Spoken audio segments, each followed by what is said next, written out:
My name is Edward Wee Maitiwa. My people call ourselves Ashiwi. We're at the Valley of the Middle Place. In Zuni, it's Itiwana, the middle place. We see this environment as a living being. The earth is alive. This Mother Earth is a living spirit. Water has a living spirit. The trees are alive. The rocks are alive. These concepts make our cosmology, our indigenous lenses. Our philosophy comes from an agrarian culture, and it's about maintaining the corn seed. It's about maintaining the waterways. It's about maintaining the springs. It's about making sure that as individuals we're centered. As Ashui Nation, that we're centered from within, but also from without. We're all connected. To borrow a phrase from our Onondaga relatives in the East, we have to think 7 generations to come. Scientists agree that Anthropocene started in 1492. Our world changed forever. The world that we knew, it changed forever. There were dramatic changes to the indigenous people's landscape and cultures. We lost waterways. We lost access to migration routes, to lands, to protecting sacred sites.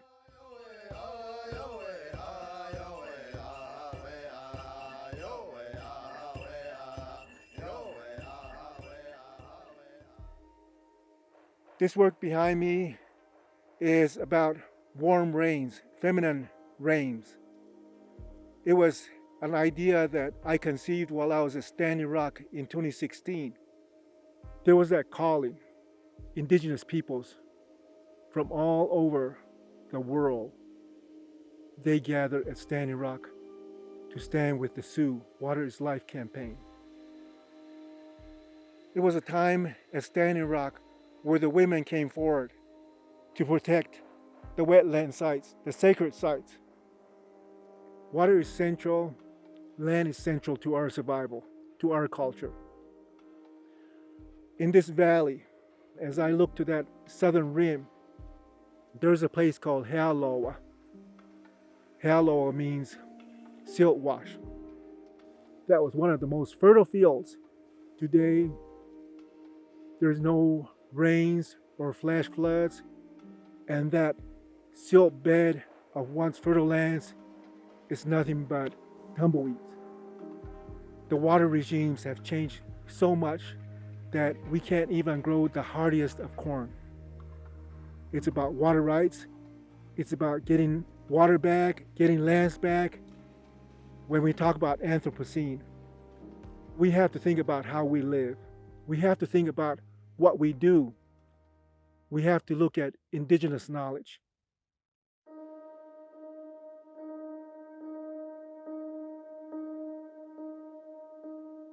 When the Europeans came over looking for wealth, there was this myth about the 7 cities of gold. Based on the mythology that was created, they brought doctrines of discovery laws and claimed this land as part of the crown. But we were there, and we continue to be there to this date. As indigenous peoples, we weren't considered human, and it became the foundations for all the governments that were occupied and continue to be occupied by indigenous peoples. The second panel is a scene of a village where the conquistadors, after they killed 20 men on July 7, 1540, they basically claimed the Ashui as hostage, this territory as hostage. The indigenous elder on the rooftop watched the plaza, these conquistadors on horseback, using their dogs, they chased the people up onto the rooftops.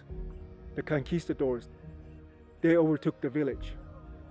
My people, the Ashui, the warriors at Hawiku, the place that would be remembered as the 7 cities of gold, we lost all that right to that land. At the end of the day, 20 warriors lay dead in the fields. And that's part of the doctrine of discovery. When we are not centered individually or as a peoples, our elders used to say that we're riding on tailbone. We're living beyond our means. We're exhausting the water resources. We're exhausting the minerals. These are the impacts, the ramifications when the indigenous peoples lost rights to their land, when they lost rights to practicing their religion, when they lost rights to their stewardship. The third panel is about climate refugees. The painting is titled Riding on the Tailbone of the Deer. That's a prophecy. And the prophecy says that there will be overpopulation. We will exhaust all the resources. And that prophecy is unfolding already. It's a time where brothers start killing brothers. That's where we're at now. It's nations killing other nations. It's the Amazon jungle in Brazil being desecrated. One nation's government complimenting the United States for how they did away with indigenous peoples. That's nations killing nations. Brothers are killing brothers. That's the prophecy of riding on the tailbone of the deer. I used a Yaqui deer dancer, the Yoeme, female deer dancer. It's a strong symbol. Women stepping forward, going back to cultural knowledge. So when I talk about climate refugees, our valley, the middle place, has been robbed of water. We have no control of our watershed, which is behind us to the east. If we don't find any water, there's potential that our migration might continue. So the question is, where do we go next? Remembering those indigenous tribes that went extinct. In the first half of the 1900s, 50 indigenous nations in Brazil went extinct. And after the 1950s, 30 more nations went extinct. So around 80 indigenous nations in Brazil alone, they disappeared. It has a profound impact on the future of our people and the future of our territories and our resources. What happens to Amazon impacts us. Whatever happens in Standing Rock impacts us as Ashui. Because we're next in line. We're already being attacked and being denied our resources and our right to land.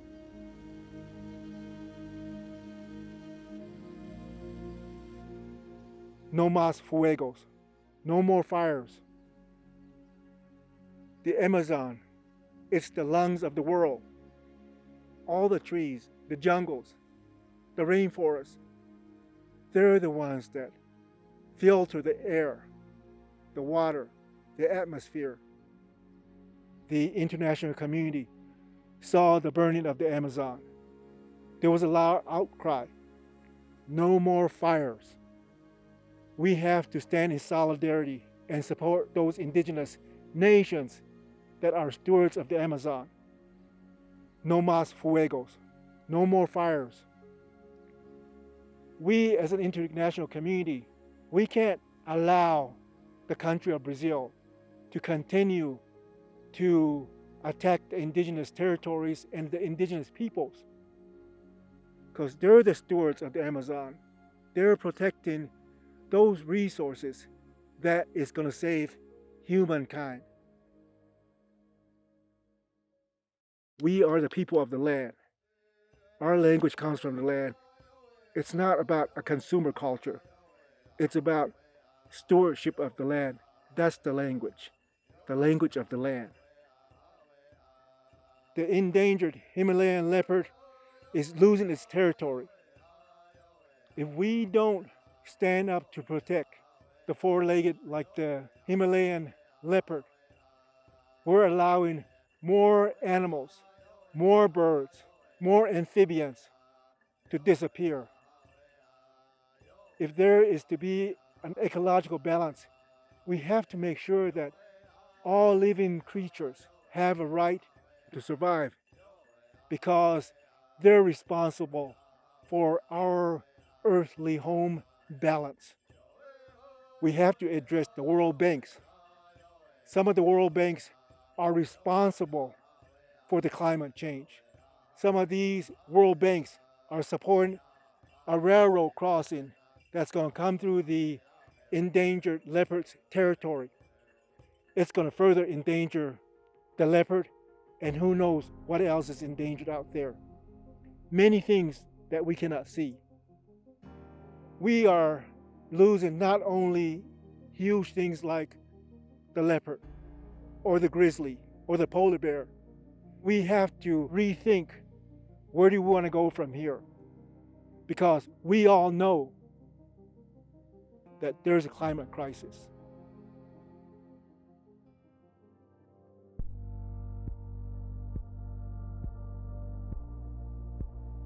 The Tohono O'odham Nation, they were agricultural people.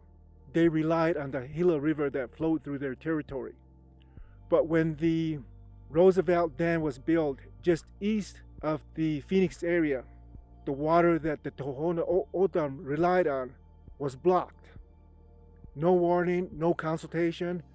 They tried to survive by eating the bark of the mesquite. The mesquite could only support them for so long. Eventually, 400 Tohono O'odham, they died because of the dam that was built upstream from their territory.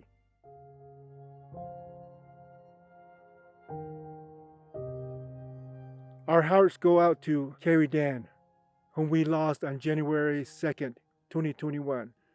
We lost an international symbol. She opened a door for all indigenous peoples. In the mid-1970s, the US government came to their house and informed the Dan sisters that they were trespassing on United States government property. These Western Shoshone elders, they were traumatized. They were violently attacked. They were harmed physically, and their cows and horses were killed by the United States government. As Western Shoshone indigenous peoples, they had the right to be in their territory. It was the United States government that was trespassing on their treaty lands. It just wasn't an isolated incident that the government came and threatened to take their land. They occupied a land where there was gold, just like our territory, the 7 cities of gold. They fought 30 years to defend their right to be on that land, to make sure that they continued their way of life. Kerry Dan took her case to the United Nations in 2007 when the United Nations Declaration on the Right of Indigenous Peoples was ratified. That was really an important day for us because prior to that, the indigenous peoples were basically on their own. With these doctrines of discovery laws, as indigenous peoples, we weren't considered human. When the Europeans came over, they brought these laws and it became the foundations for the government laws, the state laws, the federal laws. We have to go back that far to dismantle a doctrine of discovery. And then indigenous people will heal. Mother Earth will heal. All of the human race will begin to heal. We have to protect our mother. There's no other Earth. This is home. It's not just about climate change. It's about how do we protect Mother Earth. I constantly think about how we're going to pass on the cultural knowledge, our understanding of the world, our language that carries the descriptions of how we see water, how we explain land. It's about honoring the ancestors' practices. It's honoring the ancestors' cosmological knowledge. And that's why I painted this woman, Isaiditsa, a portrait of a Zuni woman. The painting is entitled The Last Initiate. She was one of those female cultural practitioners that was part of a broader indigenous Zuni system. Women were strength. They're the ones that had roles in maintaining the pueblo. These roles really made the society function. And so when we lose elders that were responsible for maintaining certain practices, their basic women roles, what do we do to make sure that we perpetuate their knowledge? How do we take that information and move it forward and juxtapose it? Put it next to Deb Holland, who is a young woman who is taking a different kind of lead in a different kind of role in addressing contemporary issues, changing policy, moving us forward to where we continue to maintain our connection with land, water, sacred sites, and to continue this necessary symbol that we are the people of the land. We are at a time where the missing and murdered indigenous peoples need to be protected. Actions need to be taken to curb this epidemic. This is very personal, and I know what it's like to lose a family member. Your life changes forever. My son was abducted, and we lost him the next day. And so this is very personal. Deb Holland from Laguna Pueblo introduced a bill, the Not Invisible Act anymore. It was never signed. Look at centuries of similar attacks on indigenous peoples. It's impacting and affecting us very deeply. As people of the land, our losses of natural resources, the desecration and the damage to our territories and Mother Earth in general, that's just as painful. We're here, we're not invisible. This piece of art is about our healing. The indigenous peoples of the world need access to their wetland sites, to their rivers. Peoples of the land need to be connected with their land. She's walking into a department that carries a lot of historical trauma. The root of it was to remove the Indian, remove the Native American. Many indigenous reservations are losing access to their sacred sites, to wetlands, to canyons. There has to be systematic balances in terms of the cultural landscape. We would like safe passages to those sacred sites, hunting areas that comes from the indigenous lands, the indigenous territories. What we hope to see is some change, that with her oversight, they start recognizing the indigenous peoples and the lands. Deb Holland, we stand by you. We support you.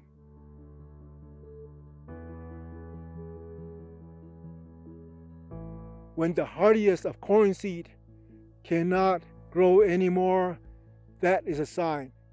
To lose the corn seed is losing a relation. To lose water is losing the water spirit. We are a part of the water spirit. When we die, we join the water world. That's where our spirit goes. We make up the water world. So we're not just talking about surface water. We're talking about aquifers. We, as Ashui, hold aquifers as sacred sites.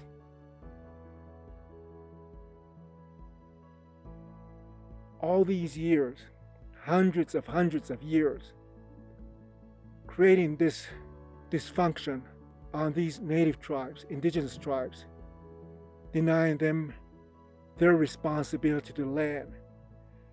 So there was erosion not only to societies, but erosion to land, erosion to water. It's impact by man that has created this governmental dysfunctions, sociological dysfunction, ecological dysfunction. It's about how do we protect Mother Earth? It's our call as a human race. What's our future? Where do you want to be in the next 50 years?